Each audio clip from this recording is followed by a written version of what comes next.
en realidad se hacen por el simple hecho de que el comportamiento electoral no es algo estático. Y el comportamiento de los votos, pues tampoco, el comportamiento de los partidos, mucho menos, y va a ir cambiando y modificándose de un año a otro, de un periodo a otro. Comportamientos que creíamos que estaban ya destinados a ser, pues no lo son. Y hoy vamos a ir analizando eso, el sistema electoral, las elecciones del 2018 y las transformaciones sociopolíticas, las características y los cambios que hay y que han habido en todo este tiempo a nivel de nuestro sistema electoral. Dos nociones muy importantes del sistema electoral. Una noción amplia y una noción restringida. La noción restringida o reducida lo que nos dice es que el sistema electoral es meramente una transformación de los votos a escaños. Con escaños nos referimos a las curules en la Asamblea Legislativa, a las diputaciones. Esto es considerar el sistema electoral meramente como una matemática. La noción amplia del sistema electoral, por el contrario, lo que nos habla y lo que nos dice es de entender ese sistema electoral como un conjunto de instituciones, regulaciones, procesos, características, ¿verdad? Y que tienen a su vez repercusiones en la forma en la que en cómo se eligen y cómo matemáticamente se van a traducir los votos en escaños. Es decir, la noción reducida pertenece a la noción amplia. La noción amplia lo que nos ayuda es a entender que hay instituciones, que hay reglas del juego que seguir en un sistema electoral, y en este caso en el sistema electoral costarricense. Estas dos nociones son dos conceptos de sistema electoral, uno amplio y el otro reducido. Ahora bien, ¿cuáles son los elementos de nuestro sistema electoral? Bueno, Costa Rica es un país unitario, es decir, hay una distribución territorial y administrativa, pero es un único país, es un único estado que se congrega, no hay diferencias entre estados, por ejemplo, como los Estados Unidos, que es una confederación, igual Brasil, que tiene una América federal, Alemania también, sino por el contrario, partimos de un hecho unitario del Estado. Es democrático en su esencia y en su comportamiento, aunque ya lo vimos la semana pasada, hay aspectos que son necesarios reconceptualizar por un lado y agregar para que esa noción de democracia se vea fortalecida. La noción de soberanía reside en la nación, donde el pueblo, digamos, o el conjunto de actores que conforman ese pueblo, esa agregación de nación, va a tener su voluntad general representada en una soberanía y en la forma en cómo se van a elegir gobernar. Nuestra forma de gobierno, ya lo vimos, es el presidencialismo. Los presidencialismos tienen ciertas características que lo hacen ser un sistema en el cual va a existir, si bien es cierto, una Cámara o una Asamblea Legislativa, una Asamblea Nacional, va a depender de cómo se llame, de un país a otro. La figura de representación del Estado costarricense y de la República costarricense recae en la figura del presidente.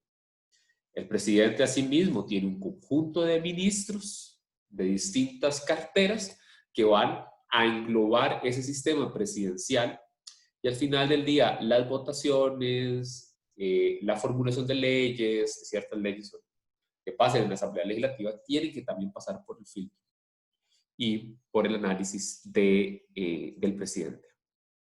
Costa Rica tiene una división de poderes, la tradicional derivada de la corriente francesa republicana, sobre todo la corriente francesa del siglo XVIII, de Montesquieu, del mismo Rousseau, en la cual particulariza tres poderes, en este caso el poder legislativo, que encarga la formulación de las leyes, el poder ejecutivo se encarga de toda la administración y la ejecución de esas leyes, recae en la figura del presidente.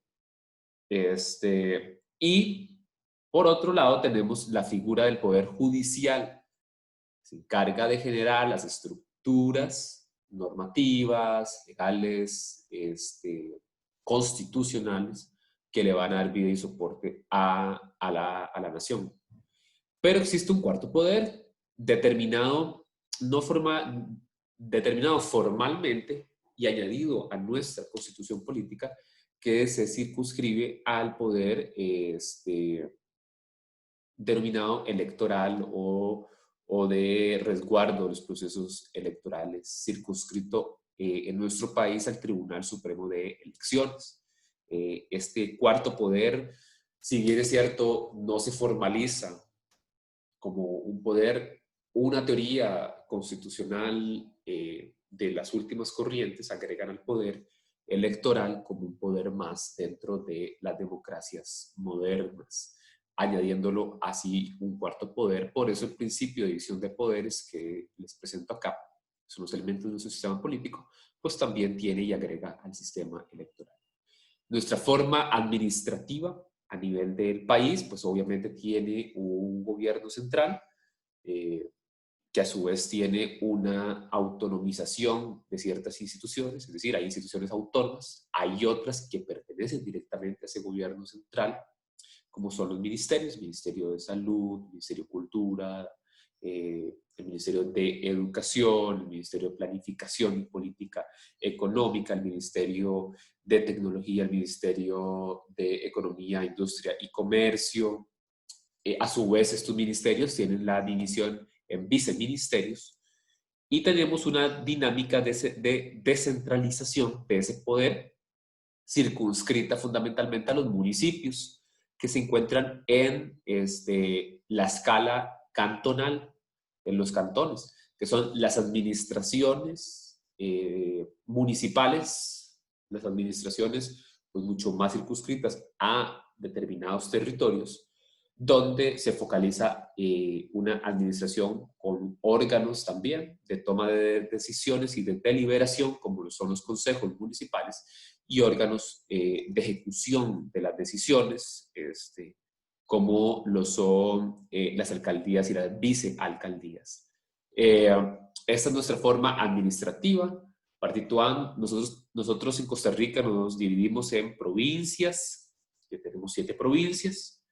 Tenemos 82 cantones y tenemos 483 distritos. Los distritos es la agregación más pequeña, más circunscrita de nuestro sistema administrativo territorial. Existen consejos distritales también, que son los órganos pues, mucho más barriales, más comunales de organización formal en el país. Ahora bien, las características de nuestro sistema electoral. Pues bueno, tenemos un sufragio que es universal, un voto que es directo, secreto y obligatorio. Universal en el tanto la categoría de ciudadanía, mayores de 18 años, ¿verdad? Desde 1949 alcanza a las mujeres. Antes de esto estaba destinado solamente a los hombres, y claramente ustedes lo saben muy bien, no a todos los hombres. Y paulatinamente avanzamos a un sistema de universalización del voto. Nuestro sistema electoral hoy en día cuenta con un principio de alternancia y paridad vertical y horizontal en las nóminas y en las elecciones a nivel de los partidos políticos.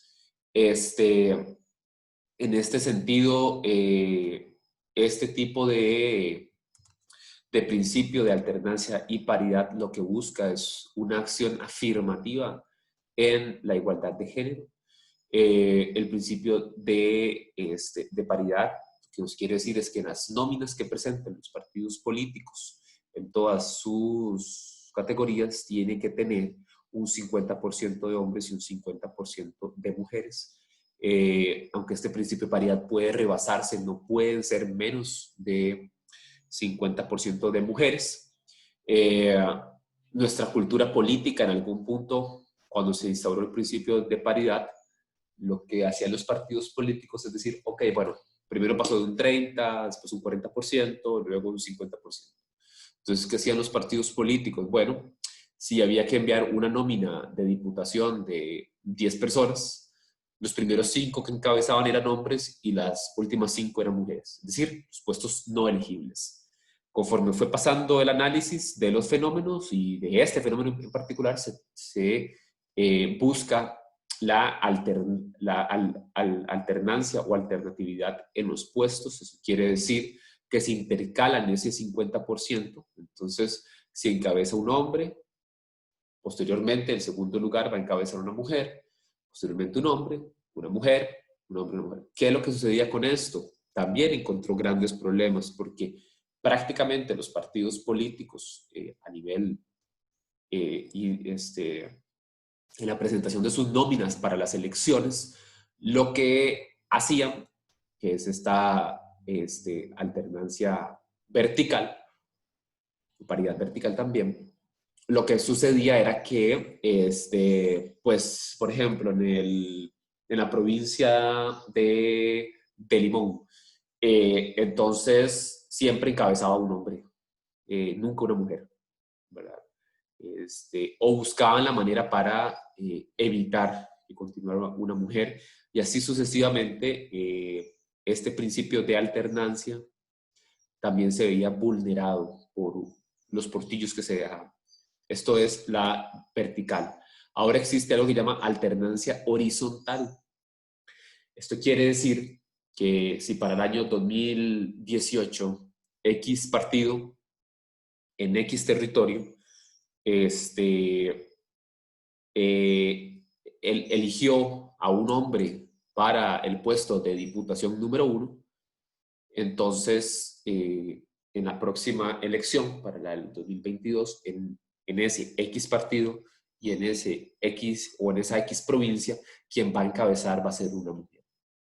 Entonces, esta es la paridad horizontal. Lo que va a buscar es un dinamismo al interno de los partidos políticos y una clara acción afirmativa en búsqueda de una transición mucho más fuerte a sistemas de igualdad en la representación política.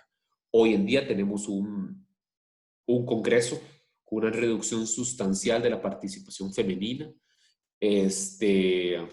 lo cual es un síntoma de que los partidos políticos en efecto todavía tienen muchos aspectos de igualdad de género que superar, no solo en este tema, y otro montón, pero esos son los principios que hoy rigen nuestra característica sistema electoral. Tenemos un sistema mixto de financiamiento de los partidos políticos, es decir, hay una deuda política que le paga el Tribunal Supremo de Elecciones, es decir, podemos verlo en términos generales, el Estado.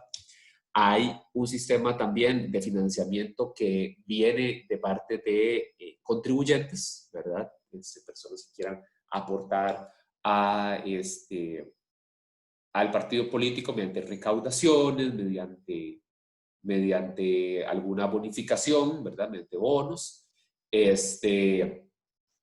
Y también está el financiamiento que los partidos puedan generar por sí mismos a lo interno.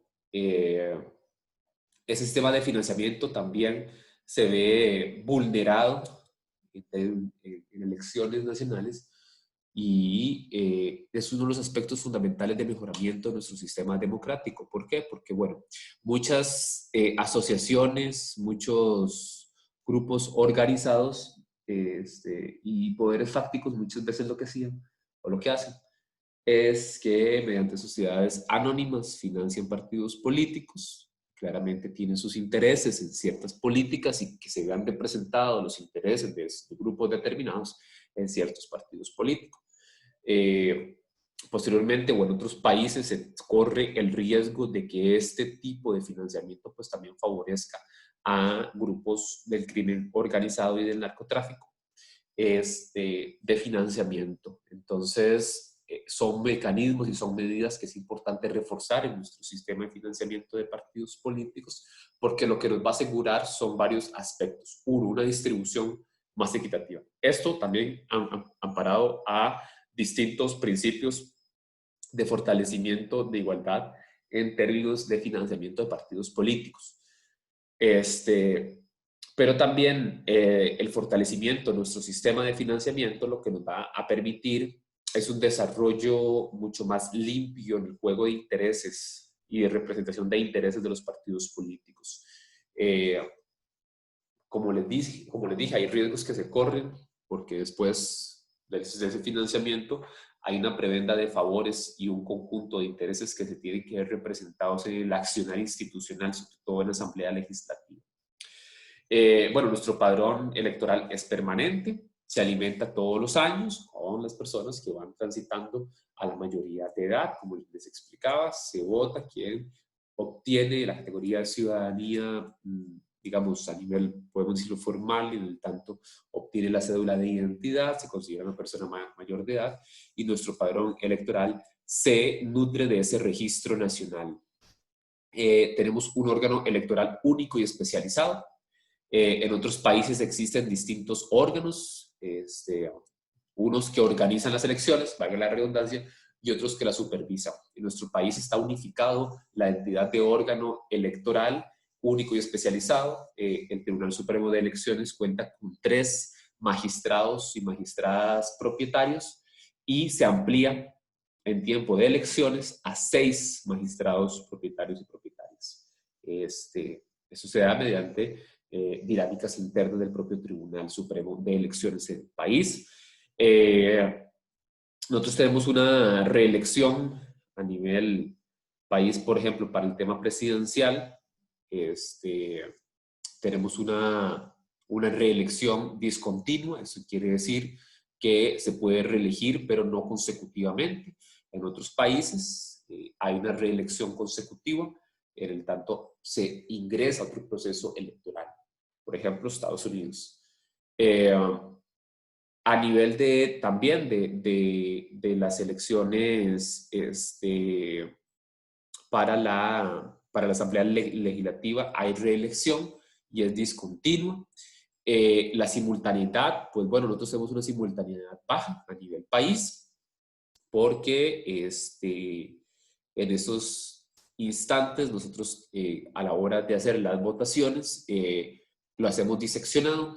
Tenemos 2 boletas, una boleta que es para la votación de presidencia y otra boleta que es para la votación de diputaciones. Hay un proceso de ruptura porque las elecciones municipales para elegir alcaldías y vicealcaldías y consejos municipales se eligen en otro periodo de elecciones y también cuentan con boletas de elección separadas. Entonces tenemos un sistema de simultaneidad bajo a nivel de nuestro sistema electoral. ¿Hay alguna duda hasta acá? ¿Comentario? Posteriormente, los métodos y fórmulas. Bueno, nuestro método de elección presidencial, para alcanzar la elección presidencial, se necesita una mayoría calificada. Eso quiere decir que se establece un porcentaje de obtención de votos para poder determinar cuál persona es electo o electa como presidente del país, y se tiene que alcanzar una cifra de un 40%. Si en el país no se alcanza la cifra del 40%, se va al balotaje o segunda vuelta. En la segunda vuelta, por el contrario, la elección de presidente se disputa a partir de una mayoría relativa, una mayoría simple, es decir, quien obtenga la mayor cantidad de votos en términos llanos y simples. Ese es el método de elección a nivel municipal, ¿verdad? A nivel municipal nosotros pues elegimos a nuestras representaciones municipales a partir de una mayoría simple, es decir, quien obtenga más votos pues es la persona ganadora. El método de elección en Asamblea Legislativa, lo que nosotros tenemos y se conoce en la literatura especializada sobre elecciones y matemáticas electorales como el método de cuota Hare, o en el caso costarricense le llamamos Hare modificada. Y ya lo vamos a ver, porque nosotros tenemos, o digamos, este método Hare se conoce como, o también se conoce como el método del cociente y el residuo mayor. Vamos a ver muy brevemente cómo es que se eligen las diputaciones. ¿Alguien sabe más o menos cómo se eligen? ¿Alguna idea de por dónde es el asunto?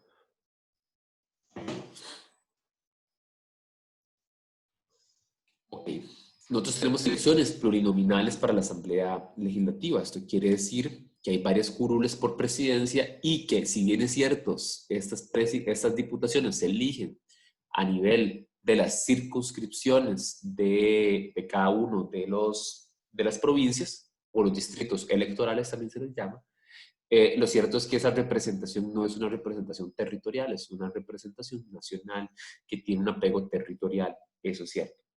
Eh, no sé si pueden ver la cantidad de diputaciones por provincia. La provincia de San José, que es la capital, tiene 19 diputaciones. Alajuela tiene 11, Cartago tiene 7, Heredia tiene 6, Punta Arenas 5, Limón 5 y Guanacaste 4 curules. Esa es la distribución que hay para un total de 57 curules o escaños a disputar en las elecciones. Tenemos listas bloqueadas y cerradas. ¿Qué quiere decir listas bloqueadas y cerradas?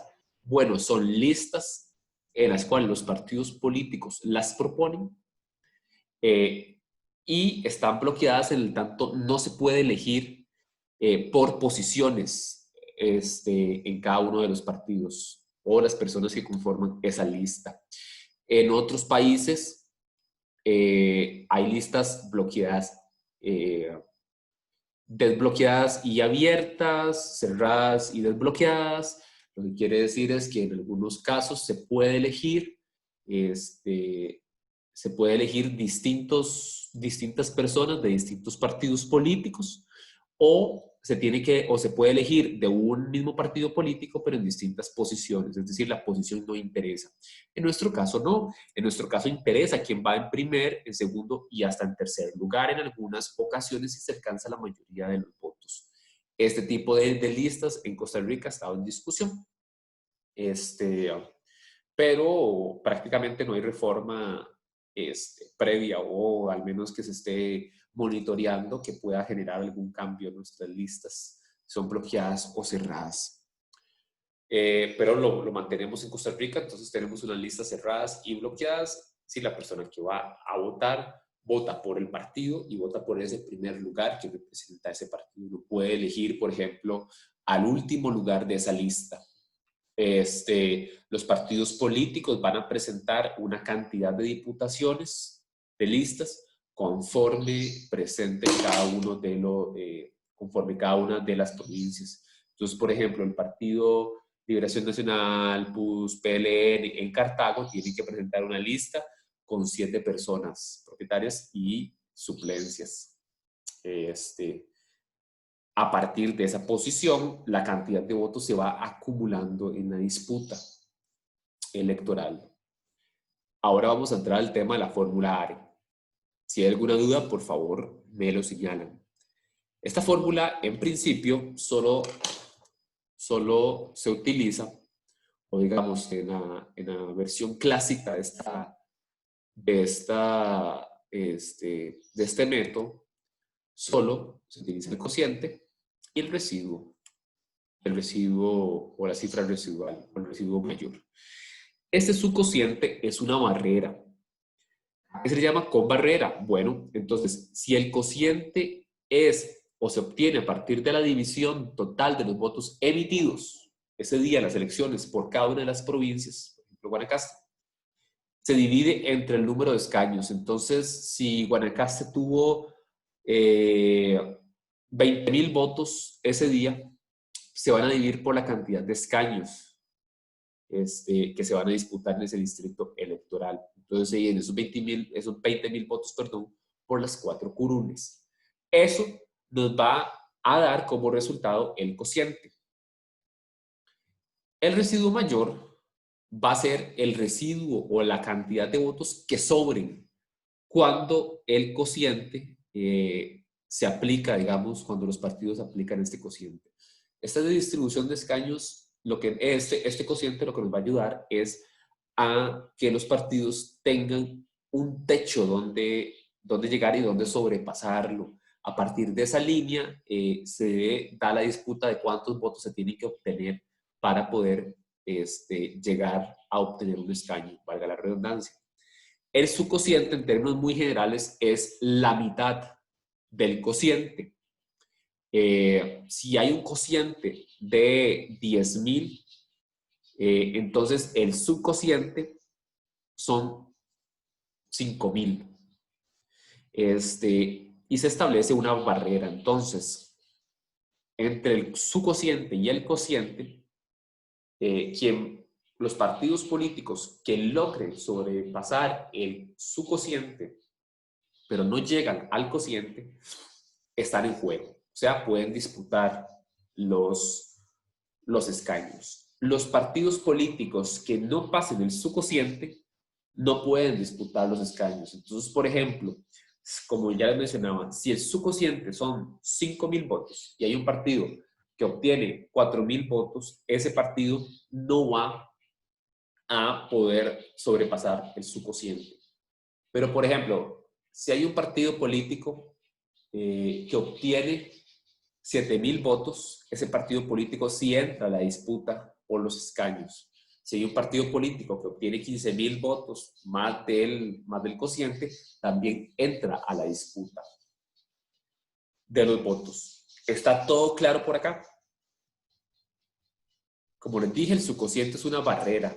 Va a permitir o no va a permitir a los partidos políticos acceder a la elección de votos por escaños, es decir, a obtener diputaciones. Ya ahorita vamos a ir viendo lo de la cifra y el residuo y cómo se juega. Entonces, por ejemplo, esto es una distribución de escaños para las elecciones del 2006 en la provincia de Heredia. Entonces tenemos que en la provincia de Heredia para el año 2006 el cociente fue de 33.501 votos, ¿verdad? Entonces, el PLN en ese año, en esa provincia en específico, alcanzó 60.000 votos, es decir, más del cociente. El PAC, por su parte, alcanzó 51.324 votos, más del cociente. Entonces, entra al juego. Pero, ¿qué es lo que sucedió acá? La barrera del subcociente, de esos 33.501 votos, la mitad de este cociente son 16.750 votos. Ese es el subcociente. Esta es la barrera. A partir de acá, hacia abajo, esos partidos no cumplieron con el subcociente, entonces no entran en la disputa. Quedan fuera de la disputa por las diputaciones. Eso quiere decir que en Heredia ese año se distribuyeron las diputaciones entre solamente 2 partidos. Y lo vamos a ir viendo. Entonces, en una primera vuelta, el PLN con 60.901 votos, obviamente metió un diputado. Aquí está, el número 1. El PAC con 51.324 metió otro diputado. Entonces, hacemos una resta simple. A estos 60.901 votos le resto 33.501 votos. Y este es el residuo que me quedó. Con este cambio, yo sigo jugando. Puedo meter más votos, puedo meter más diputados. El PAC igual, a esos 51.324 le resto los 33.501 y me da 16.823. Ya estoy dentro nuevamente. Entonces, ¿qué es lo que sucede? Acá, la cifra residual me va a ayudar a meter más diputados. Entonces, por ejemplo, se empieza por la cifra residual mayor. El residuo mayor en este caso es el del PLN, que son 27.424 votos. Aquí el PLN metió nuevamente un diputado, que es el tercero. El PAC vuelve a meter un diputado, que es el cuarto diputado o diputada acá. Entonces ya aquí vamos viendo, aquí ya tenemos 4 diputados y diputadas de los 5. ¿Qué es lo que sucede? ¿Y por qué el PAC y por qué Liberación Nacional logró meter uno más? Simplemente porque tenía el residuo mayor. Por eso la fórmula ARE se llama método de cociente y residuo mayor. Sin esta barrera de juego, bueno, en primera instancia, ¿está todo claro por acá? Mucho más claro que la explicación. Warner, claro. Sí. Profe, hay una duda que tengo. Sí. Es que, digamos, algo que no entendía es cómo se define esa barrera de subconsciente. O sea, cómo se llega a ese número? A ese número, el subcociente es la mitad del cociente. Siempre va a ser la mitad. Siempre va a ser la mitad. Entonces, por ejemplo, si en Heredia este último año llegó a 34,000 votos, es la mitad de esos 34,000 votos. Mm, Siempre va a ser la mitad. El subcociente siempre va a ser la mitad del cociente. El cociente se obtiene por por el total de votos emitidos en una provincia dividido entre la cantidad de escaños o de curules que le toca a esa provincia. mm, ya, ya. Eso se obtuvo de la cantidad de votos emitidos en Heredia en el año 2006, dividido por las 5 curules de Heredia. Profe, esos votos, Ya, perdón, Heredia ya no son, perdón, en aquel momento Heredia tenía 5. Ya Heredia no tiene 5 porque en aquel instante San José tenía 20. Pero cambian estas distribuciones conforme a la cantidad de población. Entonces, para el año 2014 esto modificó. Heredia pasó a obtener un diputado más y San José lo perdió. Sí, dígame. sí, eh, perdón, la pregunta era si incluía los votos válidos y los inválidos. Son solo los válidos. Son votos válidos, nada más. Sí, Ok. votos válidos. ¿Warrior? no, está claro. ¿Está claro? Sí, sí, sí. Sí. Ok, entonces, si ustedes en algún momento les toca participar en alguna elección y quieren saber cuál fue el cociente, en el Tribunal Supremo de Elecciones se encuentran todos estos datos estadísticos y se pueden hacer este tipo de juegos para saber cuál es el cociente de cada una de las provincias y a partir de eso cómo es que están jugando. Entonces, en este sentido, y voy con otro ejemplo, por ejemplo, si aquí el movimiento libertario hubiese alcanzado, vamos a ver, 18,000 votos, ¿entra o no entra a la barrera? Sí entra. Sí entra, ajá. Ok, entonces vamos a hacerlo y vamos a imaginarnos que aquí el movimiento libertario obtuvo 18,000 votos y entró, pasó la barrera. Entonces, obviamente, PLN lleva uno, ¿verdad? Le sobró esto. El PAC lleva uno, le sobró esto, ¿verdad? Nuevamente se pasa al proceso. Aquí en la cifra, aquí ya entra a jugar el movimiento libertario. ¿Quién pierde un voto ahí? ¿Quién pierde un escaño? ¿Liberación o el PAC? Si sabemos que el movimiento libertario tuvo 18,000 votos.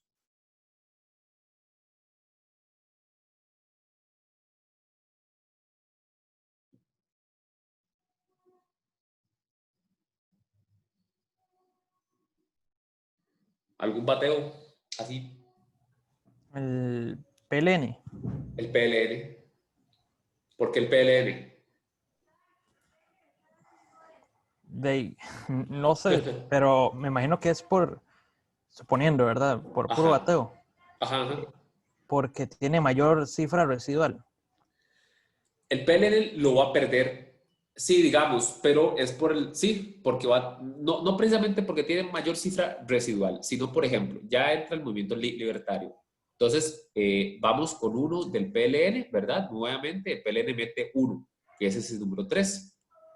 Ahora, el movimiento libertario estaría mayor que el PAC en cifra residual. Acordémonos que eso se llama el residuo mayor. Entonces, en este caso, si el PLN obtuvo 18,000 votos, este cuarto lugar pasaría a ser del movimiento libertario. Pero este quinto lugar que se ganó el PLN por tener el residuo mayor, ahora lo pierde. Lo pierde porque el PAC también entró al juego, ¿verdad? Y entonces se le asigna. Entonces aquí se estaría repartiendo un voto más. Esto puede suceder y ha sucedido de esta manera. Por eso es tan importante que en tiempos de elecciones, obviamente, la cacería de votos se torna pues muchísimo mayor y más duro y más fuerte. En Costa Rica se han hecho pruebas para eliminar este subcociente como barrera. La barrera del subcociente en términos generales, o generó en el sistema bipartidista una fortaleza, porque claramente con dos partidos políticos en disputa, siendo los más grandes, los partidos más pequeños no tenían oportunidad, porque si ya les era difícil por el financiamiento, si ya les era difícil por la organización misma, cuando se enfrentaban al tiempo de las elecciones nacionales, su cociente lo que hacía era eliminar a todos los partidos pequeños, ¿verdad? Y jugaba en contra. Aquí ya vemos que el PUS no le fue tan bien, ¿verdad? Pero sobre todo era un momento de muy baja aceptación. Todavía la tienen, pero, o sea, la han venido perdiendo, pero en este fue un momento de crisis del PUS. Entonces, ¿qué es lo que sucede? Mucha teoría de reforma electoral que se ha discutido por varios profes de la escuela y demás, profesoras. Esto, si se quita, le da oportunidad para que se dé una mayor distribución de los votos a partidos que perfectamente no pueden competir, ¿verdad? Porque si no se les asignaría hacia abajo, no se les asignaría así. Y esto permitiría una mayor apertura en nuestra Asamblea Legislativa, que de por sí ya la tiene, pero ha ido costando. Por eso estas son transformaciones importantes que se están dando a lo interno, empujado por un fenómeno social como es la ruptura del bipartidismo y el inicio de un modelo multipartidista, en este caso multipartidismo moderado, que ya se amplía, digamos, y se estructura, donde el número de representaciones dentro de la Asamblea Legislativa por partido ha aumentado. Es el número efectivo de partidos, el NEP. Y ese indicador nos dice que Costa Rica ahorita se encuentra en 4.9, casi llegando a 5. Eso quiere decir que Costa Rica, si avanza en esa línea, va a instaurar al menos 5 partidos que se disputan en fracciones medianas, entre unos 8 y 15 diputados constantemente en las elecciones. En eso va a andar rondando probablemente el país en los próximos años. Ok, personas electoras en la Costa Rica actual. ¿Qué les pareció el texto de Cascante y de Pignataro?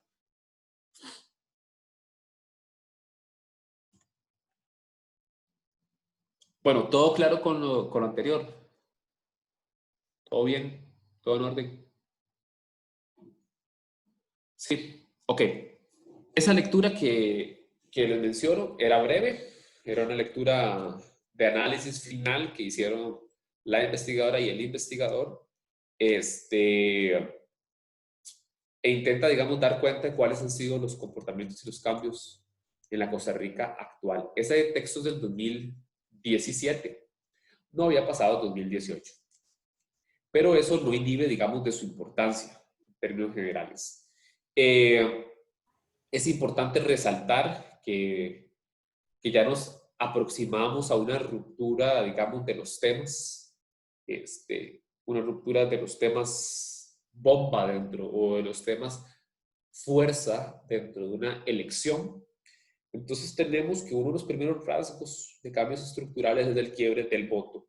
Cuando se habla del quiebre del voto, es ese fenómeno que tiene que ver con la modificación de votación entre una elección presidencial, entre la presidencia y el voto a la Asamblea Legislativa. Ese quiebre que se genera es un quiebre de voto. En Costa Rica se amplió ese quiebre de voto prácticamente desde el 2002, que tuvo un pico enorme, y el pico más alto lo tuvo en el 2010. Paulatinamente ese quiebre del voto bajó al 2014 y bajó aún más en el 2018, pero aún se encuentran cifras altas. Esos cambios estructurales de quiebre del voto quiere decir que, por ejemplo, si yo voto por el partido, no sé, voy a las elecciones y me decido votar para presidencia por el partido PAC y tal vez por las diputaciones por el PUS. Yo ya quebré mi voto. Eso tiene que ver también con la pérdida de una pérdida de afinidad a los partidos políticos, en parte, pero también empieza unos cambios en la forma en la cual se estructura el comportamiento del voto como tal. Las personas paulatinamente están empezando ya no a votar por los partidos, sino a votar por las candidaturas.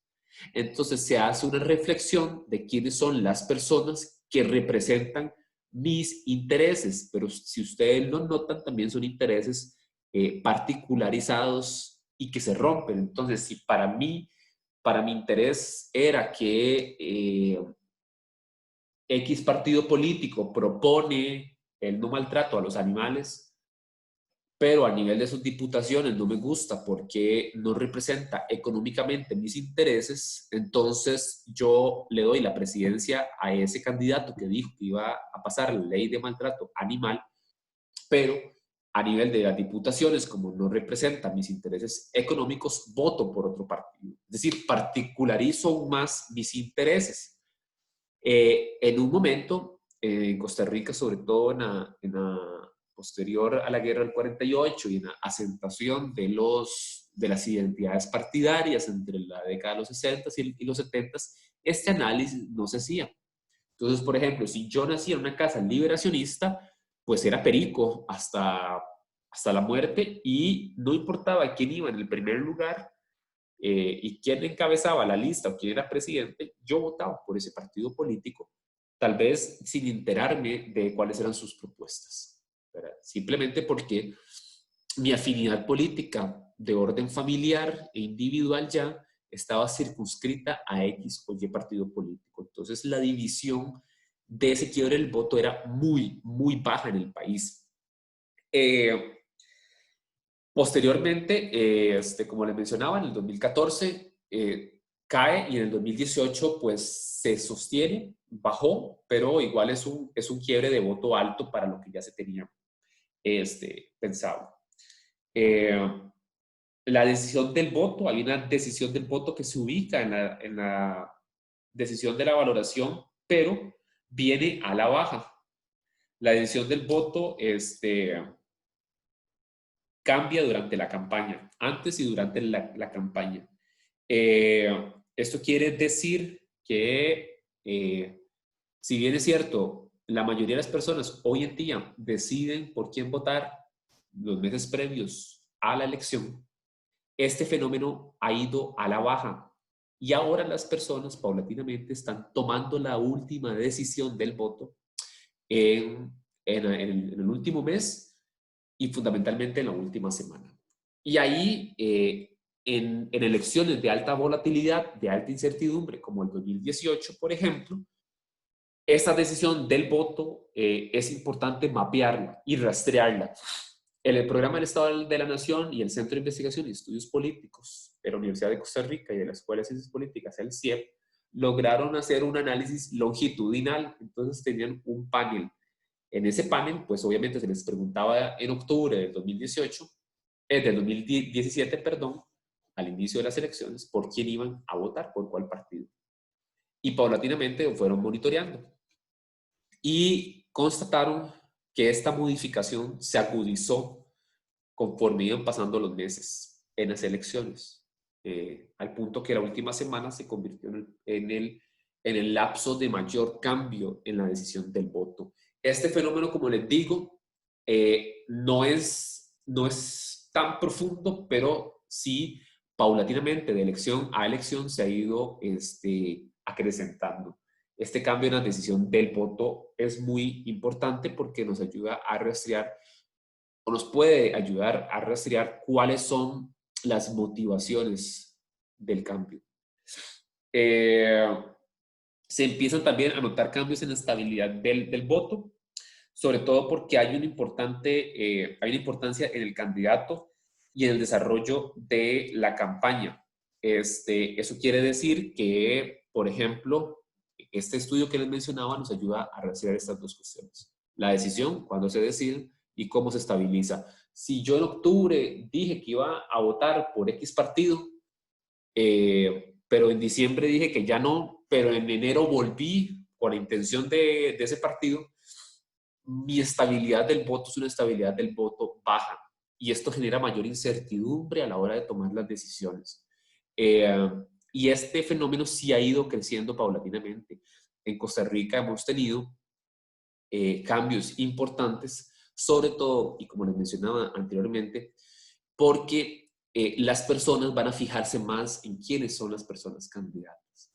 Si ya la afinidad no es a los partidos políticos como tal, o se ha ido perdiendo ese fenómeno, o se ha ido perdiendo ese comportamiento, y es más bien al candidato o a la candidata, eso quiere decir que si ese candidato o candidata falla en algún punto de la trayectoria de la elección, es probable que desestabilice sus votos, es decir, desestabilice su base de votación. Esa desestabilidad, pues obviamente todas las elecciones corren ese riesgo, pero puede generar cambios profundos en el comportamiento de voto final, porque genera, aquí lo vemos, indecisión al final. Otro cambio estructural que menciona Cascante como signatario de la ruptura del voto familiar, ya no se está votando por lo que decían mis abuelos, por lo que decían mis padres, sino esa ruptura del voto familiar también responde a una ruptura de orden generacional.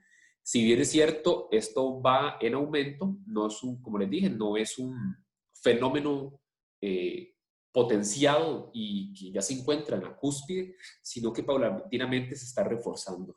Entonces, yo ya no me afino a la trayectoria política de mi familia, rompo con esa decisión y me inserto en mis valoraciones personales y en mis intereses inmediatos y particulares de esa coyuntura. Sin embargo, esto no exime que la sociabilización política que se da en los primeros años de vida, sobre todo en la adolescencia, de las personas, de las personas jóvenes, tienen un impacto correlacional en primera instancia en su votación, ¿verdad? Por eso yo les preguntaba que si van a votar y que también pensaran en cuál ha sido su formación a lo largo de los años, en sus familias, ¿verdad? Y también va a tener un impacto posteriormente a la primera votación de cuál va a ser el comportamiento.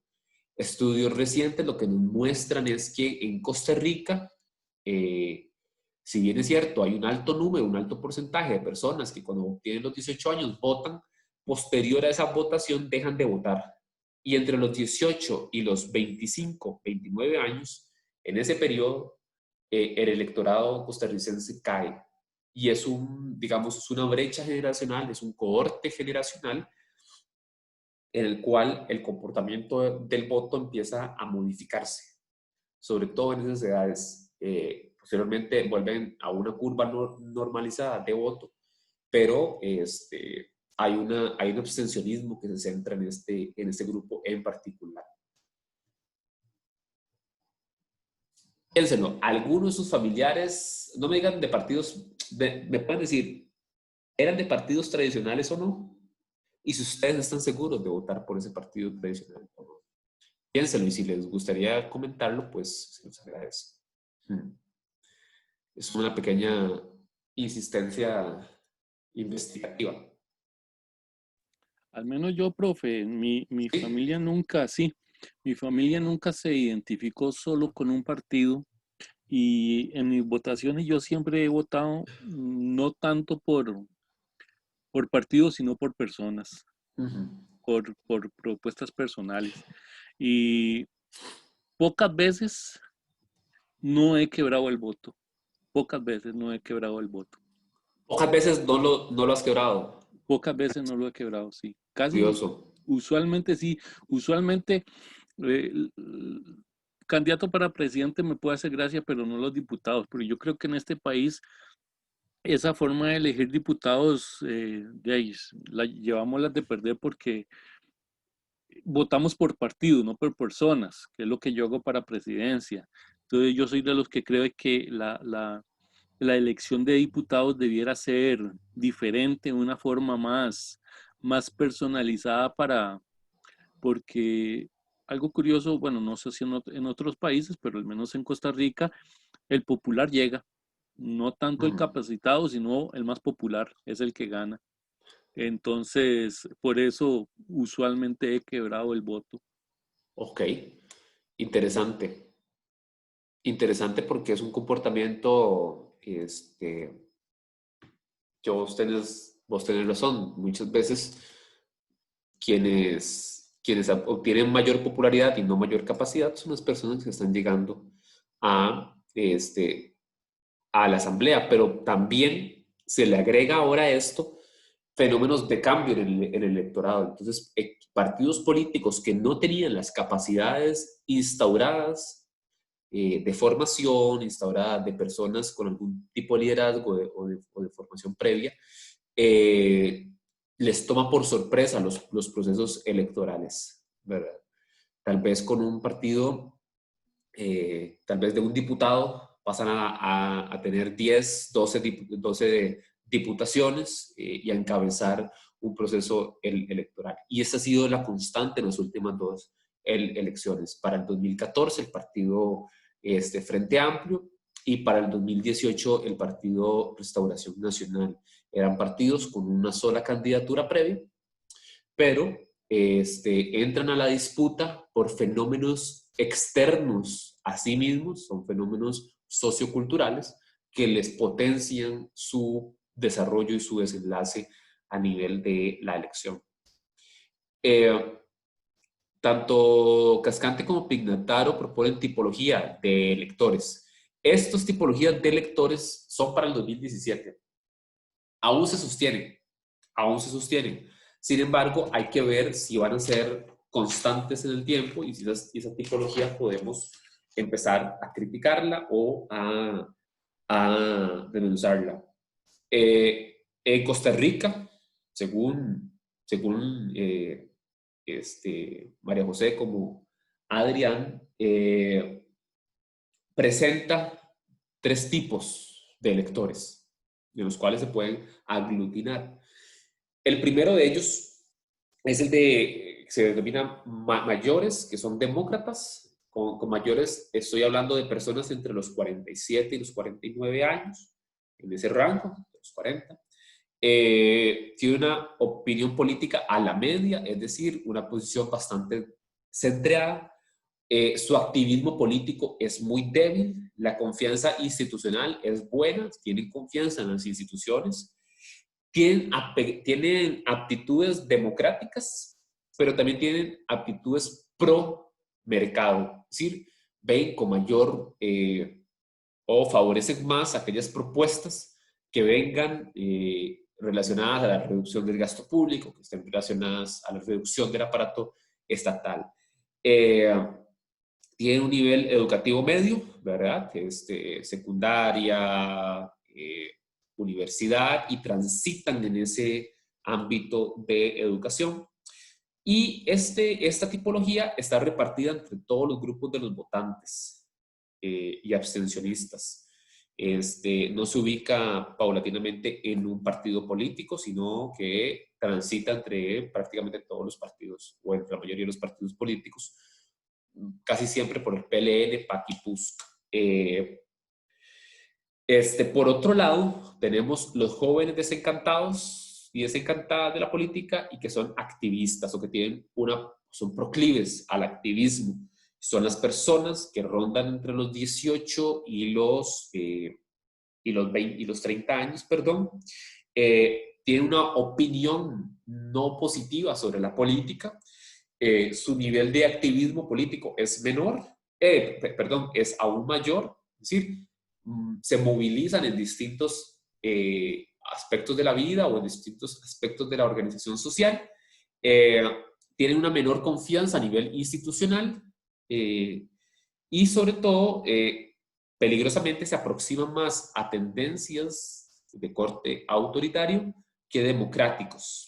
Hay que matizar esto, ¿verdad? Y hay que romperlo un poco más, pero son posicionamientos en los cuales ya hemos visto en clases anteriores, que hay una tendencia a este tipo de fenómenos, pero también son liberales y estatistas, es decir, creen una apertura de los derechos y asimismo a nivel de las acciones que en el plano estatal se puedan desarrollar. Hay una confianza institucional, al menos en el Estado, como tal. Y pues sí, la edad media son los 35 hacia abajo. Y hay una edad, un nivel educativo promedio de universidad y de secundaria, pero mayormente personas con universidad completa o incompleta. Y este tipo de personas los encontramos fundamentalmente en partidos políticos como la Acción Ciudadana, Partido Frente Amplio, o en el grupo de abstencionistas. Es decir, se mueven ahí, su lógica de voto se mueve y transita entre estos tres puntos.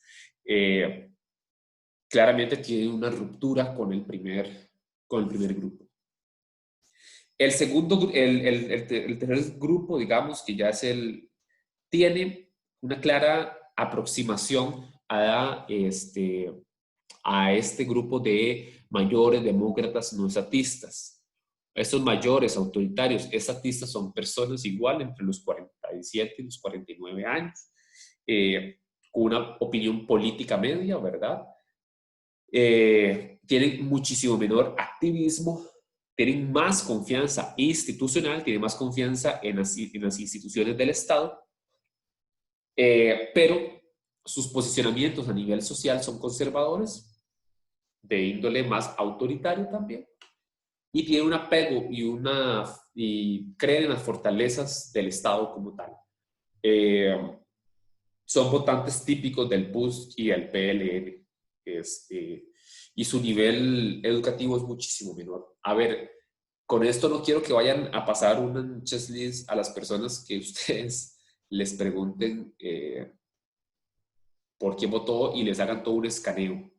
Porque son tipologías, son tipos ideales y que están a prueba en el desarrollo de la realidad social y política. Es decir, no son estáticos y se modifican y cambian constantemente. Pero son tipologías derivadas de procesos de análisis estadístico que nos dicen que estos son típicos comportamientos de ciertos grupos poblacionales, ¿verdad? Entre estas tipologías ha rondado las posiciones. Hay pruebas empíricas de esto, sobre todo la forma de votación, y a partir de eso, quiénes están en la Asamblea Legislativa. Pero prácticamente es donde han rondado ese tipo de tipologías. Ahora, en la actualidad, hay cambios a nivel demográfico que son importantísimos y que van a generar en un mediano y largo plazo cambios importantes en el padrón electoral. Estos cambios son paulatinos, son cambios que a veces no se sienten, pero que generan modificaciones en las formas en las cuales las personas pues se identifican con partidos políticos y demás, y con el mismo proceso de elección, de participación y de votación. En la actualidad tenemos un padrón electoral con una base poblacional amplia, es decir, que nuestro padrón electoral todavía se sigue nutriendo a las personas entre los 18 y los 35 años de edad. Ahí están sentadas nuestras bases.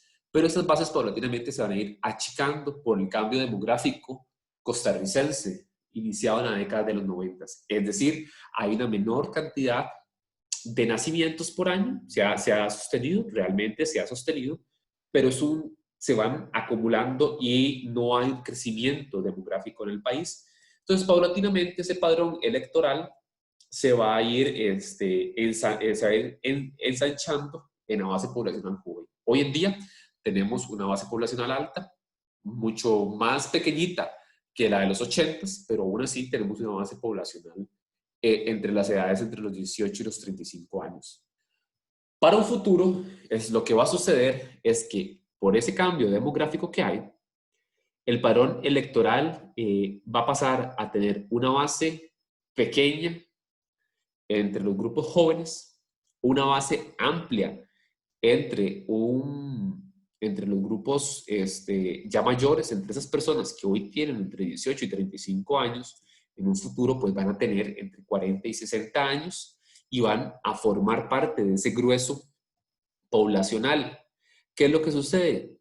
Que nosotros hemos visto la forma en las cuales estos jóvenes están modificando su conducta y su comportamiento electoral y político. Es decir, los jóvenes, las personas jóvenes entre los 18 y los 35 años de la actualidad, su forma de culturalización política va a ir modificándose sí en el tiempo, pero también instaurando ciertos patrones que los van a hacer congeniar. Ahora bien, las personas o los niños que hoy están naciendo y que ya nacieron, pero que posteriormente van a transformarse en los jóvenes de un futuro, su comportamiento político va a ser diferenciado. Entonces va a haber una modificación del cambio demográfico que va a afectar el padrón electoral y va a afectar también el relacionamiento entre las generaciones y en las generaciones. Por ejemplo, van a haber más diferencias intergeneracionales, es decir, van a haber diferencias entre los grupos poblacionales, entre los 40 y los 60 años, entre los 35 y los 18 años. Diferencias que tal vez hoy en día no se sienten a nivel poblacional o que se han sentido con menor impacto, pero que esas diferencias van a irse aplicando y externalizando aún más. Y se van a reforzar rasgos intergeneracionales, es decir, los rasgos que hoy definen a las personas jóvenes entre los 18 y los 35 años, es probable que se refuercen y que se sostengan y que se creen núcleos alrededor de él. Esto claramente los va a ir reforzando conforme pasen los años. Estas modificaciones, si bien es cierto, son sociodemográficas, también son culturales a nivel de la cultura política. Y eso tiene sus repercusiones en la forma en la cual se insertan e ingresan las personas al juego electoral. El segundo cambio de mayor impacto va a ser en la asistencia a las urnas. ¿Y por qué? Bueno, principalmente por la ruptura de la identidad partidaria. Y se los planteo de esta manera. A mayor identidad partidaria hay menor abstencionismo, hay más afinidad a un partido político, más lealtad, digamos. Hay menos indecisión del voto. Yo no tengo por qué cuestionarme tanto mi voto si ya tengo mi identidad partidaria. Hay menor fraccionamiento del voto. Yo no lo voy a quebrar tanto. Hay menos búsqueda de información, eso sí es cierto, y hay más decisión adelantada. Es decir, yo me voy a decidir antes por quién votar. Esto es con mayor identidad partidaria. Esto ya ha ido modificándose en el país. En el país hoy en día tenemos menor identidad partidaria. Y esto lo que implica y lo que significa es menor afinidad a los partidos, claramente, más indecisión y fraccionamiento del voto, más búsqueda de información. Es decir, si yo no establezco por quién voy a votar antes de las elecciones, voy a irme a investigar más. Entonces, la información va a ser más importante para mí para tomar mi decisión. Eso es a menor identidad partidaria, ¿verdad? Hay más volatilidad y decisión de última hora. Y hay más probabilidad del abstencionismo.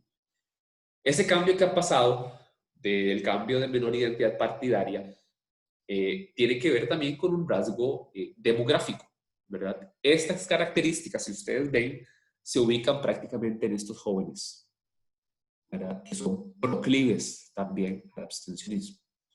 Entonces, ¿qué es lo que sucede?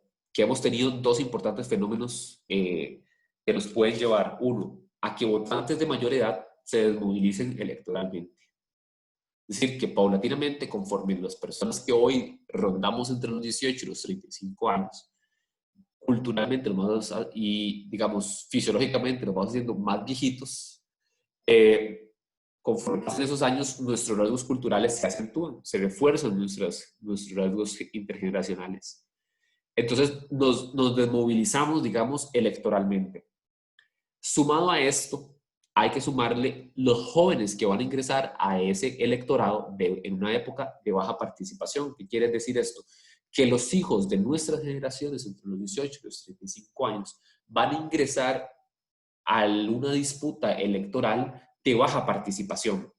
Como ya lo sabemos, la sociabilización familiar del voto es un aspecto central en la toma de decisión de la persona sobre su voto. Por ejemplo, si yo tengo un hijo y tanto mi esposa como mi persona no votamos o tenemos una forma de voto diferenciado. Por ejemplo, nos interesa más leer sobre el candidato, no participamos en un partido político, ese niño va a crearse y va a socializarse bajo esa forma. Esto podría llevarnos a un congelamiento del abstencionismo que hoy tenemos. Entonces podríamos congelar el abstencionismo entre un 30% y proyectivamente el abstencionismo puede llegar a un 40% en los próximos años. ¿Hay alguna duda? ¿Algún comentario en este punto?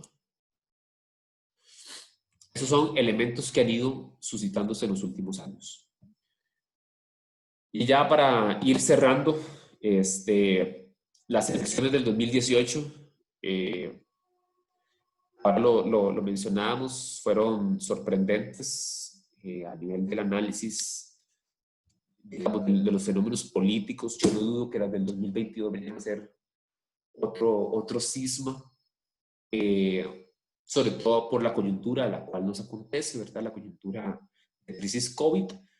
Pero bueno, en un contexto muy puntual, entre octubre del 2017 y diciembre del 2017, es decir, en periodo electoral, para Tituán, nosotros empezamos elecciones en octubre y terminamos elecciones en febrero. Todo ese periodo es periodo de propaganda, de debates, de propuestas, digamos.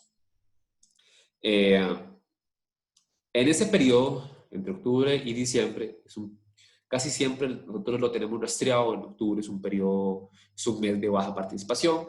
A mediados de octubre empieza a subir, vuelve a caer en diciembre por las fiestas de Navidad y demás. Y en enero es la carrera de caballos con mayor fuerza. Pero ¿qué fue lo que sucedió? Que en octubre y diciembre, a nivel de país, no habían propuestas diferenciadas. Es decir, prácticamente todos los partidos políticos coincidían en ciertos aspectos, sobre todo porque veníamos de una coyuntura de alta complejidad por el alto desempleo y por los casos de corrupción vinculados al caso del cementazo o del cemento chino, como ustedes pudieron leer dentro de la lectura del doctor Rosay Rosales, también profesor de la escuela, que hizo como un recuento. Hay un posicionamiento conservador muy fuerte. La discusión rondó prácticamente de los 13 partidos de ese momento. 10 partidos llevaban una candidatura conservadora, ¿verdad? Vinculado a ese sector. Los otros 2 partidos en una posición más centriado y más liberal, digamos, o más de izquierdas, más progre en ese sentido, el Partido Frente Amplio o el Partido Acción Ciudadana se ubicaban en ese lapso. El resto tenía una connotación conservadora, claramente. Y la disputa rondó prácticamente entre el Partido de Integración Nacional de Juan Diego Castro, elemento fundamental en esta primera parte, entre octubre y diciembre. Juan Diego Castro con una figura conservadora, autoritaria, de un discurso de mano dura, anticorrupción, ¿verdad? Peligrosamente autoritario, fue la persona que puso la pauta, ¿verdad? En ese sentido, y ustedes lo pueden ver, el caudal de votos de esta persona no rondaba al partido político, que era un partido político minoritario. Nosotros le llamamos esto un partido cartel donde nada más una persona o un grupo de personas se inserta para competir electoralmente. Eso fue lo que sucedió. Era el que iba encabezando la disputa hasta diciembre. El PLN y el PUSC iban ahí, ¿verdad? Se preveía una segunda ronda entre Juan Diego Castro y Álvarez de Santi, ex candidato de Liberación Nacional, y Rodolfo Pisa del partido Unidad Social Cristiana. Iban ahí paulatinamente disputándose los primeros lugares y la segunda vuelta. Para enero, eso ya es enero del 2018, un cambio en la agenda. Esa discusión tiesa, aburrida, vinculada al desempleo, vinculada al tema, no porque no eran temas importantes, sino porque las propuestas no estaban dando un giro, digamos, diferenciador entre las candidaturas. Vinculadas al desempleo, pero fundamentalmente vinculadas a la anticorrupción, gira y la agenda se modificó. Hubo una opinión consultiva a la Corte Interamericana de los Derechos Humanos sobre el matrimonio igualitario en el país, ¿verdad? Y sobre modificaciones al Tribunal Supremo de Elecciones, a las cédulas de identidad. Y lo que sucedió fue que esa opinión consultiva le decía a Costa Rica que, en efecto, el incumplimiento del no matrimonio igualitario en el país pues iba a acarrear condiciones y que era importante que Costa Rica aprobara el matrimonio igualitario para la ampliación de los derechos humanos. Este punto en particular, en las primeras semanas de enero, modificó la agenda y modificó los grupos de mayor fuerza. Entonces, lo que hubo fue una polarización social alrededor de este tema y un shock religioso. Es decir, empezó una disputa religiosa alrededor de esta opinión consultiva del matrimonio igualitario. Este cambio de agenda modificó también a los actores, porque tanto el PIN, el PLN y el PUS quedaron inmovilizados, y entre ellos los demás partidos, inmovilizados, y su reacción fue lenta ante un movimiento de esa envergadura, ¿verdad? Es claro que de todos quienes apoyaban el voto favorable de la Corte Interamericana, solamente lo apoyaron dos partidos políticos, el Partido Frente Amplio y el Partido Acción Ciudadana. El resto de los partidos, por su connotación conservadora y sus propuestas conservadoras, le dijeron no a la opinión consultiva. Esto acarrió que había más partidos en contra de la opinión consultiva, pero solo uno de esos partidos, que fue Restauración Nacional, dijo que no iban a seguir los lineamientos de la Corte Interamericana. Ese posicionamiento firme le generó al partido Restauración Nacional, un apoyo masivo de todo ese sector conservador, de votantes sobre todo, no de partidos. Aún no. Eso era para la primera vuelta. Esto generó una polarización país, ¿verdad?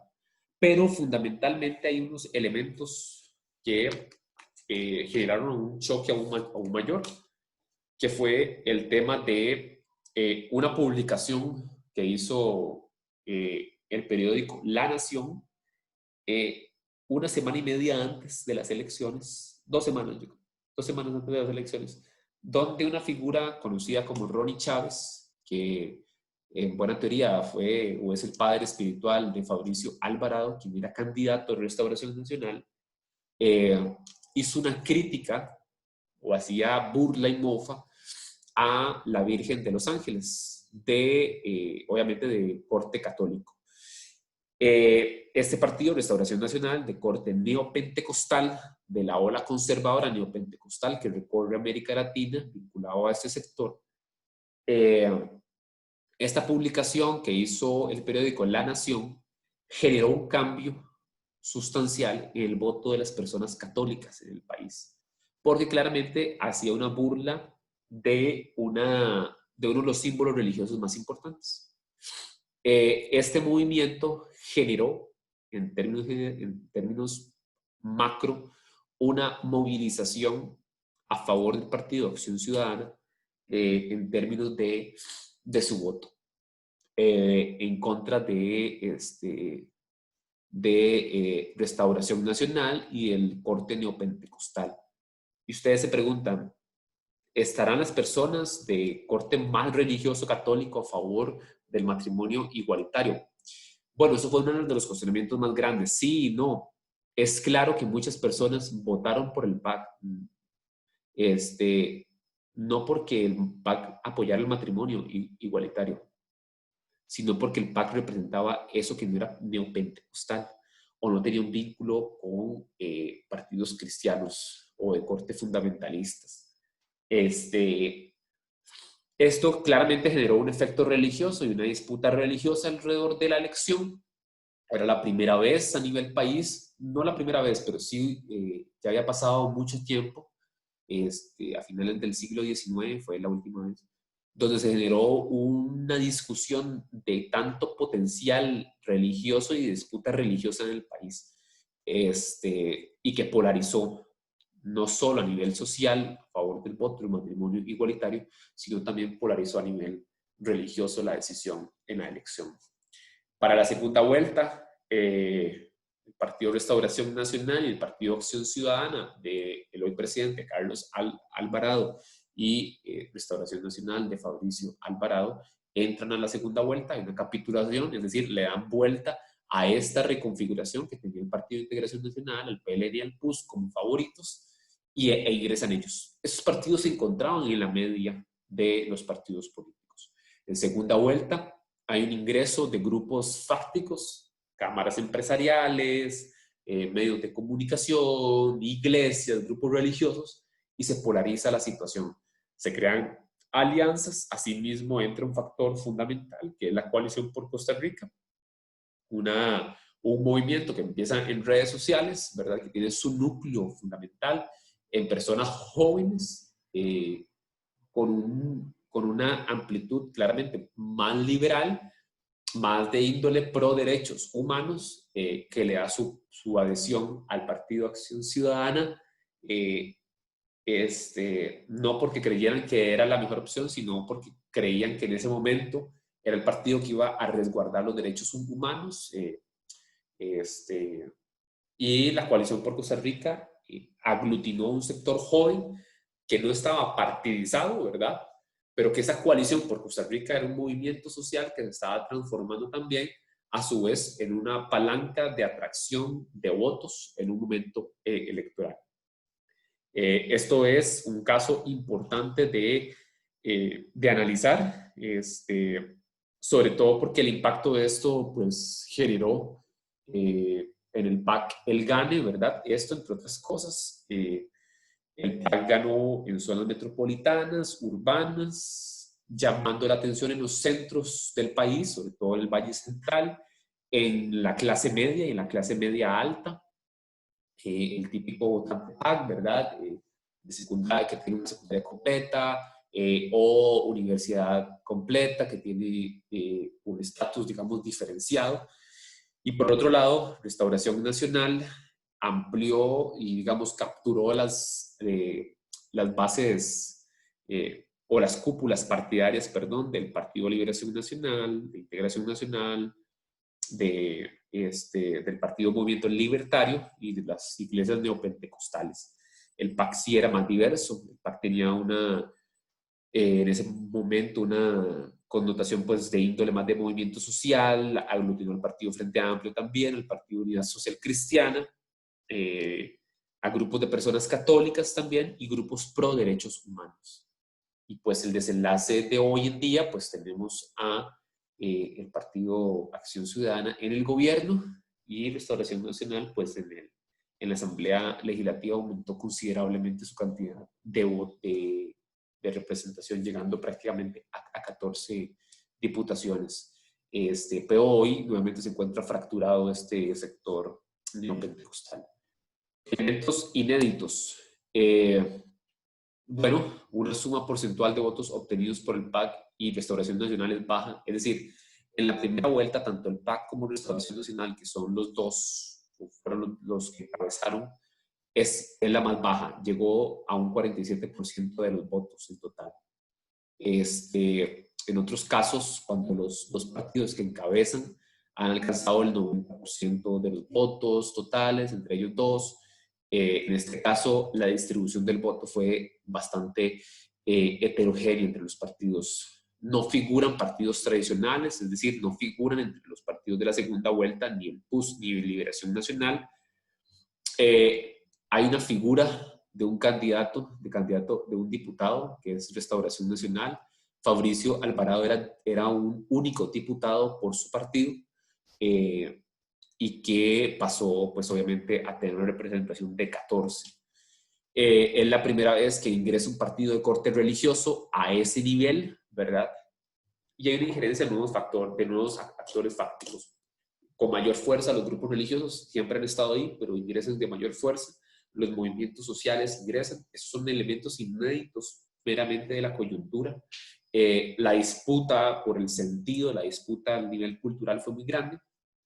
Y eso sí es cierto, se reduce el abstencionismo en la segunda vuelta, no así en la primera, pero esto es atípico en América Latina, porque los balotajes o segundas vueltas en América Latina prácticamente en su totalidad el abstencionismo aumenta, es decir, una desmovilización. En Costa Rica pasó caso contrario, sobre todo por los altos niveles de polarización que hubo. Y otros elementos de suma importancia, bueno, es que hay una expansión de las fronteras de participación a nivel territorial. Ya no solo aumentaron a nivel de participación en el Valle Central, sino en ciertos sectores de la periferia, sobre todo en la zona norte y en la zona sur del país, digamos, en la zona norte, en San Carlos en específico, y en zona sur tiene su punto centralizado en Pérez Celedón. Hubo un aumento de esa frontera y se expandió del centro que obviamente indica San José, Cartago, Heredia, no todas sus partes, pero sí la mayoría de estas provincias.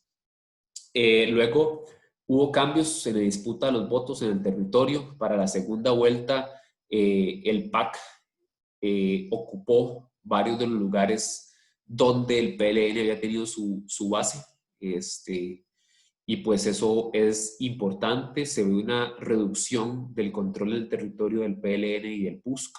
Y ese cambio, pues obviamente genera ciertas repercusiones en los partidos tradicionales y hay una reconquista de los votos.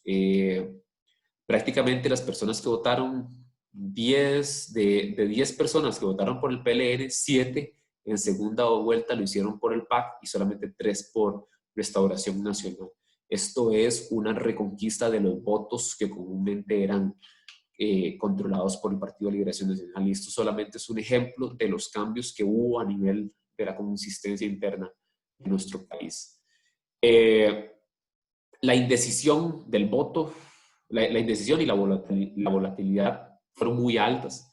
La volatilidad se comprende como los cambios en las preferencias políticas de la ciudadanía, en elecciones y entre elecciones. En nuestro caso, en nuestro país, en el 2018, la volatilidad entre las elecciones, por ejemplo, la que venía del 2014 al 2018, aumentó impresionantemente, porque prácticamente el 50% del país votó distinto de lo que había votado en el 2014 al 2018. Y esto fue uno de los saltos más importantes que se han dado. Hay que ver si para este próximo periodo este tipo de comportamiento se mantiene o se modifica. Hay una volatilidad intraelecciones. Eso quiere decir que hay una volatilidad al interno de la elección misma, sobre todo por las personas indecisas y los cambios que estas personas generan a lo interno de sus decisiones. Esta categorización que la hace el profesor Ronald Alfaro indica de manera consistente cómo es que estas personas indecisas se pueden catalogar. Tenemos las personas, los clásicos indecisos, que son personas que nunca tuvieron un candidato de preferencia y que van a votar de última hora. Tenemos los swingers, que cambian de candidato, es decir, cambian de un candidato a otro en ese periodo de elecciones. Y las personas arrepentidas son las personas que tuvieron un candidato en algún momento, pero después se declararon indecisos. Es decir, quienes en algún momento habían declarado tener una preferencia por un candidato, a lo largo de las elecciones cambiaron. Y estos movimientos de personas indecisas se acrecentó en esta última elección. Luego hay un quiebre del voto. Como yo les mencionaba, se reduce el quiebre del voto. Sin embargo, sigue siendo consistente, ¿verdad? Quienes votan para elecciones presidenciales y cambian para elecciones legislativas.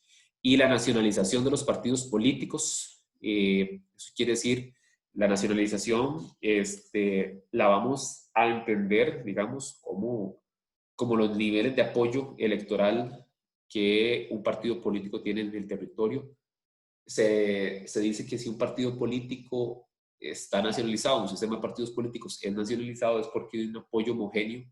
Es decir, no importa si es en Limón, en Guanacaste, en Heredia, el Partido de Liberación Nacional pues, tiene un apoyo particularizado. Esto ha ido a la menos, porque tenemos un país menos homogéneo a nivel territorial, y donde ya no se puede ubicar, ya ahora digamos hay una modificación de dónde votan territorialmente cada población y por qué partido votan. Entonces, por ejemplo, era común ver a Liberación Nacional teniendo mucho más fuerza en los centros de la clase media, en el centro del país, pero esto ha ido modificándose paulatinamente y ha entrado en disputa con el Partido Acción Ciudadana. Y para esta última elección, por ejemplo, el Partido de Liberación Nacional, que era el partido con mayor nacionalización a nivel territorial, pues ha perdido su impacto, y se ha ocupado, digamos, por otros actores a nivel de las periferias. Entonces, esta nacionalización va a la menos, y es un proceso que pues ya lleva años, es uno de los procesos más lentos, pero paulatinamente se ha acrecentado en los últimos años.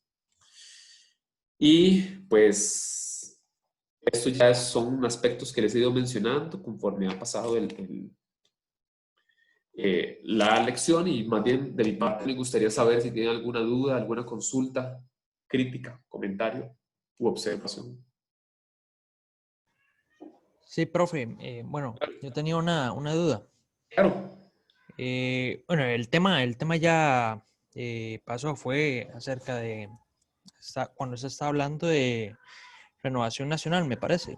Restauración Nacional. Ajá. Restauración nacional, sí, disculpe.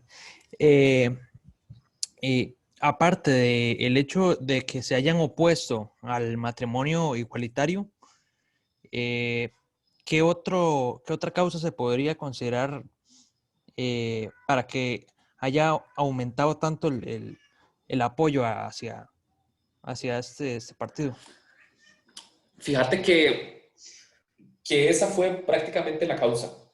O sea, no había nada más que indicara que este partido tenía una fuerza, digamos, previa. Es decir, a diciembre del 2017, este partido tenía una intención de voto de un 2%, comparado a una intención de voto de un 17% de Liberación Nacional, por ejemplo, o más.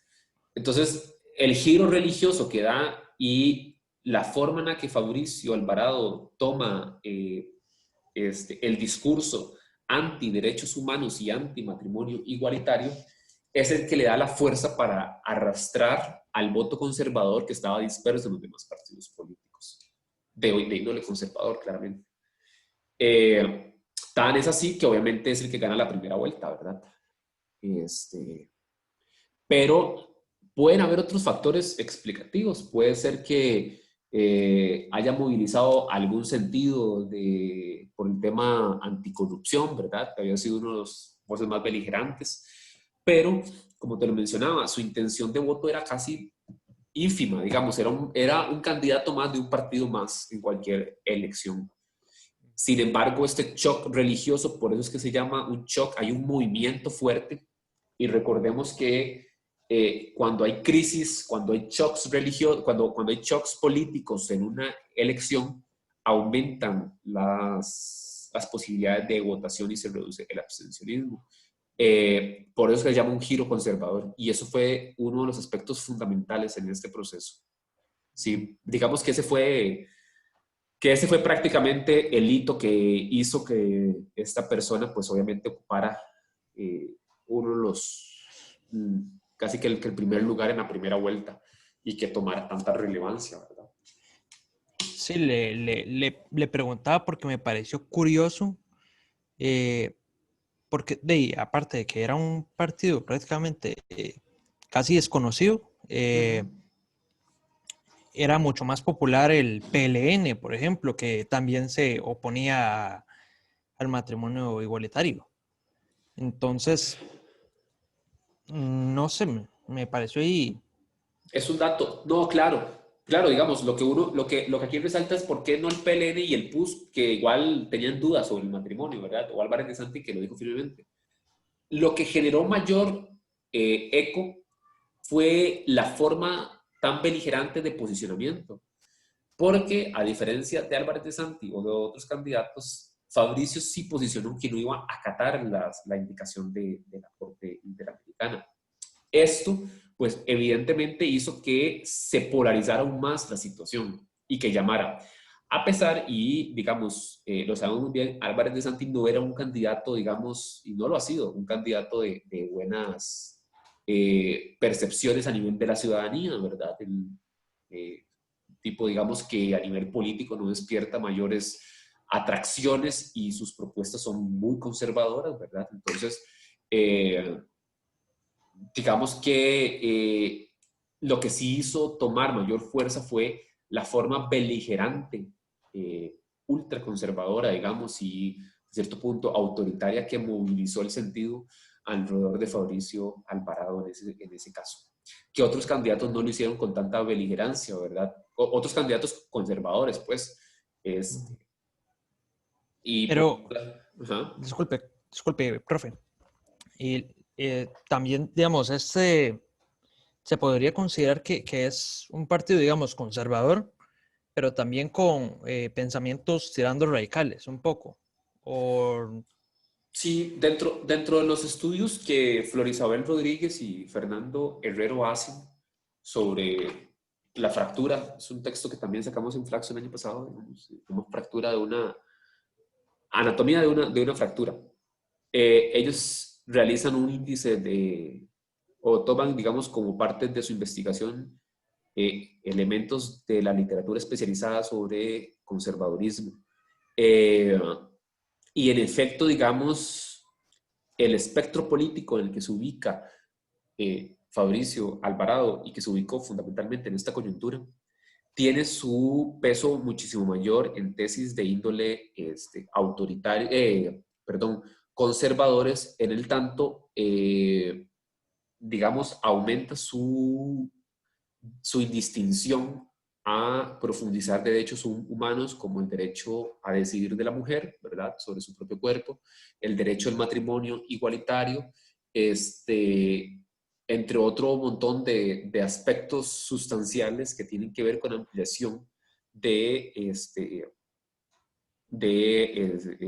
los derechos humanos. Además, se posicionan beligerantemente, sobre todo, nombrando aquello que le es diferente a ellos como ideología de género. Tal cosa no existe. La ideología de género es un invento, digamos, discursivo meramente, pero no estudiado académicamente ni investigativamente. Es una abstracción que, como vos decís, digamos, se ubica en un sector altamente conservador para referirse con, digamos, o nombrar aquello que busca la ampliación de los derechos humanos, sobre todo de los derechos de la mujer y de los derechos de las poblaciones sexualmente diversas. Pero sí, lo podríamos catalogar como un conservadurismo radical en esos puntos en específico. En lo social, eso sería un conservadurismo en lo social. okay. Sí, porque también podemos tener posiciones conservadoras en lo económico, que son otro tipo de posiciones, ¿verdad? De categorizaciones. Pero sí, este fue uno de los choques más grandes que hemos tenido, porque, bueno, no sé ustedes y sus familias, pero sí prácticamente en algunos puntos sí hizo una ruptura sustancial a nivel familiar, ¿verdad? Sobre ciertos posicionamientos. Y ya ve, digamos, alcanzan mayoría, este, y pues tienen más diputados que el PAC, pero aún así obviamente el matrimonio igualitario logró pasar con duras penas, pero sí, sí se logró pasar. Y, profe, le iba a preguntar otra cosa. Claro, Eh, Le iba a preguntar otra cosa. sí.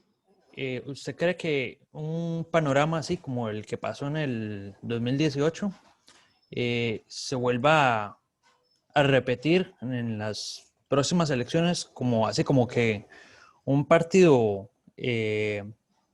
radical, digamos, por catalogarlo de alguna manera, como el Restauración Nacional,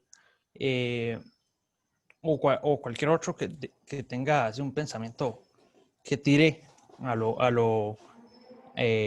autoritario, se vuelva a repetir, digamos, un partido que tenga tanta apoyo que tenga que llegar a la segunda vuelta contra un conservador. Fíjate que, vamos a ver, ahorita no se puede, digamos, estamos en un momento de tan alta incertidumbre, así, pero digamos, en un momento en el cual, por ejemplo, con esto te lo pongo. El apoyo de Carlos Alvarado, por ejemplo, en abril del 2018, llegó alrededor de un 56%, según la encuesta del CIEP, ¿verdad? La encuesta que yo les pasé en agosto, ¿verdad? Abril, mayo, junio, julio, en solo 4 meses, ese 56% bajó un 20% de apoyo, ¿verdad? O de respaldo. Es decir, estamos en una coyuntura de alta incertidumbre, de alta volatilidad, en la cual las estructuras de desigualdad que hemos venido asintiendo en los últimos años, de desigualdad social, de desigualdad territorial, educativa y demás, de acceso a los servicios, ha venido ensanchando los comportamientos. ¿Qué es lo que sucede? Y para mí, digamos, te digo con toda la honestidad del caso, sería muy atrevido y muy peligroso decirte que algo así va a suceder, porque no tenemos las condiciones y las herramientas, a pesar de que podemos tener indicios de ciertos aspectos. Lo que sí te puedo mencionar ya son rasgos puntuales que nos dicen que esta coyuntura se puede complejizar más. Número 1, tenemos una exacerbación de posturas autoritarias, digamos, en cierta población joven. Pero también tenemos en esta coyuntura, en el 2020, un apoyo a las instituciones democráticas, ¿verdad? Entonces tenemos un apoyo a las acciones que la Caja, que la Universidad de Costa Rica, que el Ministerio de Salud están haciendo. Tenemos ya, digamos, en la hora, un ensanchamiento de las desigualdades, un país más desigual, un aumento de la pobreza en un 24%, es decir, más de 500,000 personas en desempleo. Perdón, sí, en el desempleo. La pobreza en este país el año pasado rondó entre el 19 y el 20%. Es muy probable que este año aumente sustancialmente y aumente también sustancialmente para el 2021. Obviamente vulnerabilizando las condiciones de vida de las personas, es decir, acceso a los servicios, acceso a la alimentación, acceso a la educación, acceso a la salud. Y también tenemos un país con una deuda interna y externa elevada, con una deuda pública del más del 62% del Producto Interno Bruto, y que esto paulatinamente puede agudizar las condiciones internas del país. Amparado por el debilitamiento que se está dando también de la institucionalidad pública, por otro lado, ¿verdad? Con los recortes presupuestarios que hay. Esto es claro que en una elección juega un peso súper importante. Yo no te podría decir cuál es el tema bomba, digamos, o el tema central de la elección del 2022. Por ejemplo, para el 2018 era el desempleo. Pero se transformó a la corrupción y después se transformó a los valores cristianos, por ejemplo, o a los valores sociales, qué sé yo, de índole religioso, pues. Pero si continúa tal cual, la preocupación mayor hoy en día en el país es el desempleo. Asentimos también que en democracia, por ejemplo, nuestra democracia ha venido a la baja, la satisfacción sobre ella, pero sigue siendo fuerte. Es decir, estamos viviendo de un residuo democrático y tenemos una reserva democrática ahí que podemos estar lucrando. La pregunta es, ¿hasta cuándo estaremos lucrando de esto? Y es claro que hay voces y posicionamientos autoritarios hoy en día, en el 2020. posicionamientos que, por ejemplo, mezclan cuestiones tan importantes como el desempleo, pero también mezclan rasgos de xenofobia a la persona migrante. Mezclan rasgos de misoginia y de machismo.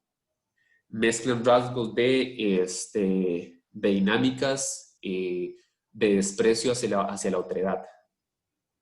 Y hacen llamados a la desestabilización democrática del país. Ese tipo de voces, de personas, de grupos, de disidencias, tienen claramente un corte antidemocrático y ciertos rasgos autoritarios, por no decirlos autoritarios como tal. Eso es en el 2020. Si eso se mantiene o no al 2022, yo te diría que faltan 100 años, aunque falta 1 año y 7 meses más o menos, pero faltan alrededor de 100 años. ¿Por qué? Porque las decisiones políticas que juego a juego se están dando en la Asamblea Legislativa, también en el plano ejecutivo, pero también en la injerencia de los poderes fácticos, estaría modificando paulatinamente estas condiciones. Y, por ejemplo, un mes podrían ser 3 años transcurridos en un momento de alta crisis. De alta crisis tal cual nosotros no la hemos vivido, no la vivimos ni en los 30 a nivel país. Ya vamos casi que superando la crisis de los 80 y nos aproximamos, yo creo que a la crisis más profunda que ha vivido Costa Rica en la Segunda República. Entonces, pues ese es el panorama desalentador, sí, pero obviamente hay ciertos rasgos importantes. Creo que el apoyo a la institucionalidad pública es uno de ellos, el apoyo a la Caja Costarricense, el apoyo a la Universidad de Costa Rica, al Ministerio de Salud, el apoyo a las acciones que se estén realizando de medidas sanitarias y sobre todo contrarrestar todo acto autoritario y antidemocrático, que es una gran responsabilidad. Todo aquello que va en contra de los derechos humanos, de los derechos de las minorías, son muy peligrosos, ¿verdad? Sí. Pero perdón por no decirte si sí o si no. Lo que sí te doy es el panorama ya, que si se agudiza eso, cualquier cosa puede pasar y literalmente cualquier cosa puede pasar. Los partidos políticos no tienen, digamos, ahorita una mayor claridad sobre, digamos, cómo esto puede ir jugando electoralmente. Lo que sí es cierto es que hoy ya empezaron los juegos electorales con discusiones en la Asamblea Legislativa, propuestas, críticas y bueno, propio del desarrollo democrático. Porque yo considero que dependiendo a cómo lo maneje el PAC ahorita, la crisis esta que tenemos, el COVID, así es como, creo yo, supongo que le va a ir en las elecciones de 2022. A menos de que de ahí, ojalá que no, ¿verdad? Pase algo, otra cosa, alguna otra crisis que empeore y nos desalente más de lo que estamos ya. Perdón por ser una vez de muy mal agüero, pero no, y de verdad, o sea, yo lo digo no en el son de desalentar, sino en una nota de ser realistas sobre una coyuntura Sí.